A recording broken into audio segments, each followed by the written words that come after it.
Another season, another list of my favorite programs that I decided to call the best programs just to try to get more debate going. Lol. But guys, I'm gonna be straight up with you. I feel like the ice dance programs this season brought down the average enjoyment and appreciation I had for programs in general, such that personally this season seemed like a step down from last. Emphasis on personally because y'all gotta remember, this is all the opinion of some rando, me, and obviously whether I like or do not like a program has no bearing on how good it is, how well the skater performed it, etc. However, once I sort of mentally separated the ice dance from everything else, there were actually a ton of programs that I really enjoyed. So that said, let's get into some of my opinions on the best singles and pairs programs of the season. I had a really difficult time ranking my favorite women's programs. Honestly, I do think the women bring it every season in general, so there's always plenty of amazing programs to choose from. We have a tie for third. Let's start with Lulu Lin's Crouching Tiger, Hidden Dragon Free. Lulu Lin is a Canadian skater who had a great showing when she finished 10th at Junior Worlds in 2024, but since then I believe has mainly been struggling with injury. I think this was a great season for Lulu Lin. I would definitely call it a comeback season as she placed 5th at Nationals. I can't exactly explain why, but her free program this season is so moving to me. It's not exactly an original or unique concept, but this particular combination of music, choreography, and costume worked really well, and Lulu just seemed very genuine performing this free program.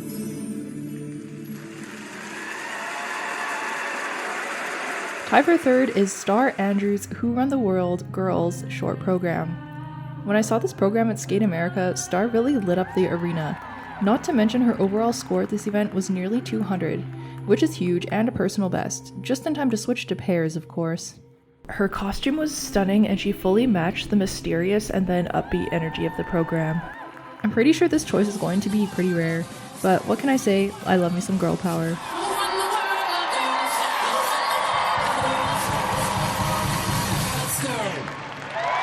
Sitting in second with no tie to speak of is Ikura Kushida's Prelude in E minor variation free program. I actually prefer it with the costume she used at the Kinoshita Summer Cup instead of the green and black costume later on in the season. I'm happy that she's pursuing ice dance, but also sad that she's leaving singles behind. Her musicality and interpretation is definitely on another level compared to a lot of skaters her age, so hopefully this ability serves her well in dance. If you know Prelude in E minor, you will know that it is a contemplative and rather sorrowful piece with a brief moment of heightened tension. Ikura hit every musical accent, and honestly, I was entranced watching her. A beautifully choreographed program executed with Ikura's exceptional artistry.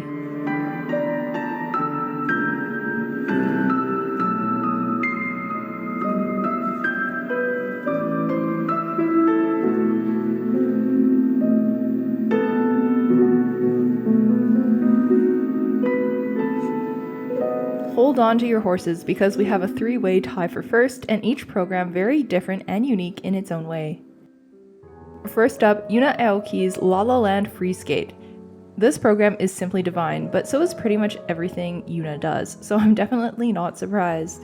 The straightforward concept and simple dress, paired with her superb skating quality, is a match made in heaven. I have to say the fact that she won 4 continents is one of my highlights of the entire skating season, and I'm so excited to see what she does next year.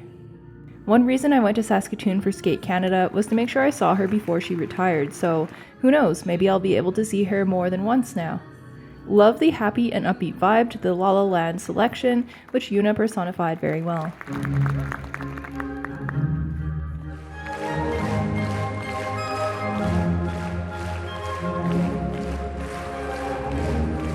Next up, we have the only repeated program on the women's list. That's right, it's Amber Glen's I Will Find You / The Return Free Skate. Look, if you're going to repeat a program, it better be called The Return. To me, this program is tense, angsty, and unrelenting. The unusual ending pose, I think, is key to its character. It really came alive to me this season, feeling like an exploration of a theme in Amber's real journey as a skater. Of course, this is just my interpretation, but that's the beauty of art. The spiral is an especially standout moment to me.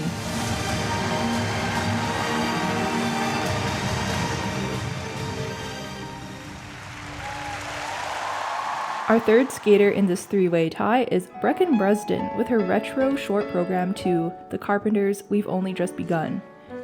Now this is unusual for me because I am not into vintage or retro anything. I've never even heard the song before and I don't know who The Carpenters are, but nevertheless it gave me a weird feeling of nostalgia, like holding a warm cup of tea in your hands or going for a road trip on a sunny day. Her dress really fit the theme and honestly it's one of my favorite costumes this season. This program just gave me a unique feeling that I don't think I've ever experienced from a program I've seen this far.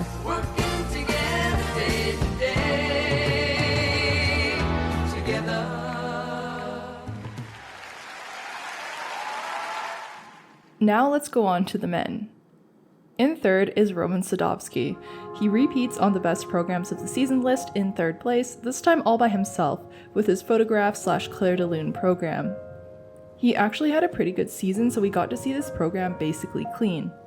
Roman has always had this captivating kind of musicality to his skating, and this program is no exception. As of this video, he has not announced retirement, but just thinking about this program and a potential retirement definitely did make me a little emotional. The song talks about wanting to capture a moment to be able to live inside of it forever. It is very wistful.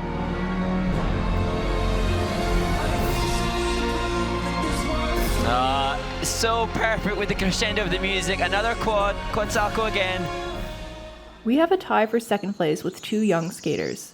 First of all, another Canadian man, Anthony Paradis, and I'm choosing his free skate, which is to New World's Symphony.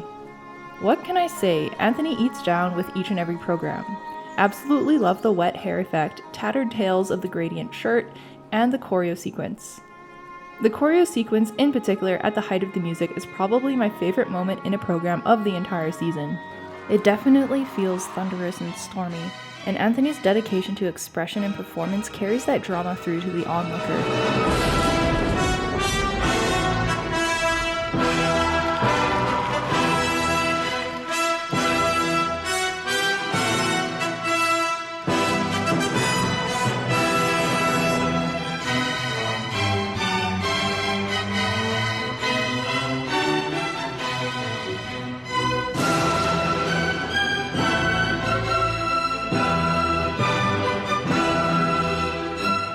Sharing second place is Ryo Nakata of Japan, with his Arul Usun flamenco short program that I am probably mispronouncing. Ryo absolutely brings the attitude and confidence to this intense, upbeat program, with an excellent costume as well. Ryo is very vocal in interviews about wanting to win, and I think knowing his determination and drive really makes me believe the intensity with which he performs this program.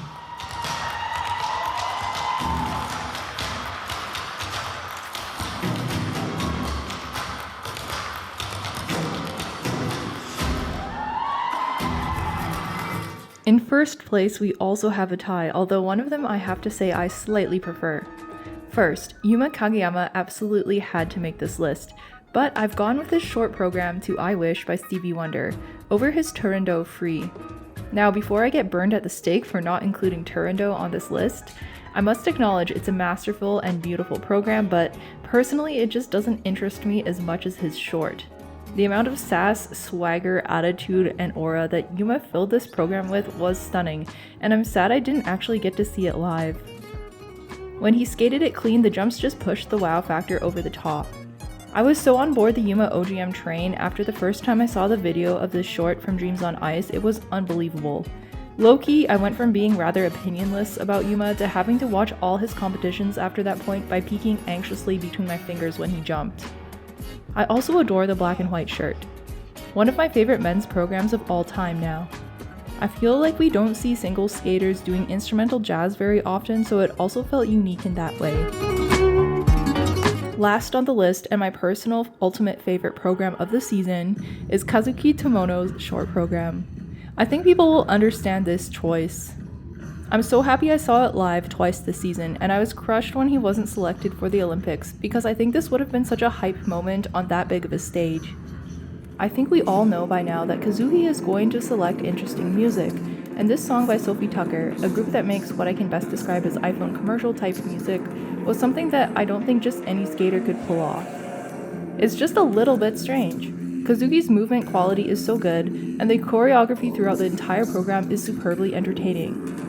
I want it happening live in my living room 24/7. I mean, you just know a program is good when you find yourself imitating little bits of the choreo.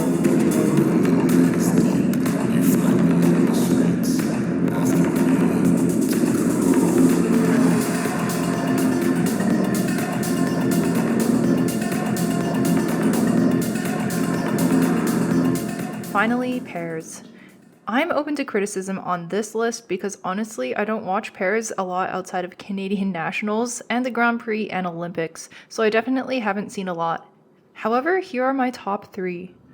In third place are Deanna and Max from Canada with their Carmina Burana short program, the version with a backflip. The pre-Olympics injury was really unfortunate for them, but I'm glad to have seen the backflip version with the original dress in Saskatoon. It really is an intense and epic short program, and the backflip definitely created hype.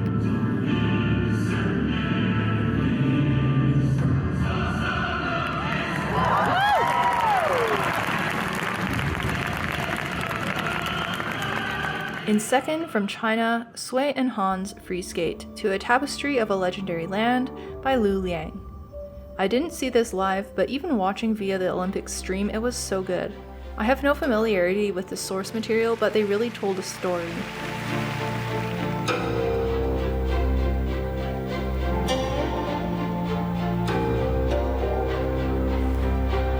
And finally, in first, from Japan, Riku Ryu's Olympic-winning Gladiator Free. I saw this live at Skate America. It really is everything I want from a pairs program, no notes. They are just so good, and I want to wish them a happy and fulfilling retirement. So that's it for my best programs of the 2025-26 season. Please tell me in the comments if I'm terribly off base and totally wrong, or if you happen to agree with some of my picks. Anyways, with the off season coming up, I'm not sure how many videos I will make in the summer, but you can bet to hear from me the minute some of those late summer comps start happening. See you next time.